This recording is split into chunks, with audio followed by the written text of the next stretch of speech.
this video, I'm going to show you how to fix the Steam Captcha error. If you're having an error while doing the Captcha on Steam, trying to forget password or username or something like that, then a fix you can do is try doing the same thing but on phone. So let's hop on the phone. So here I am on phone, and what you can do here is download Steam from the phone. So let's do that. Let's go in App Store, and then in the App Store, let's select search and then type in Steam.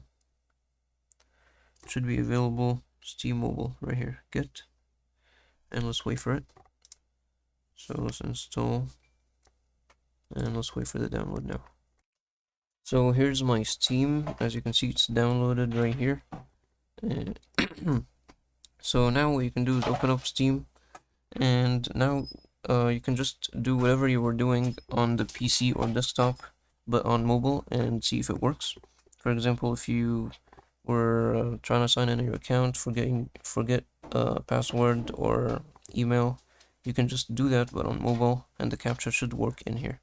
And that's about it for this video. If you found it helpful, please don't forget to like and subscribe.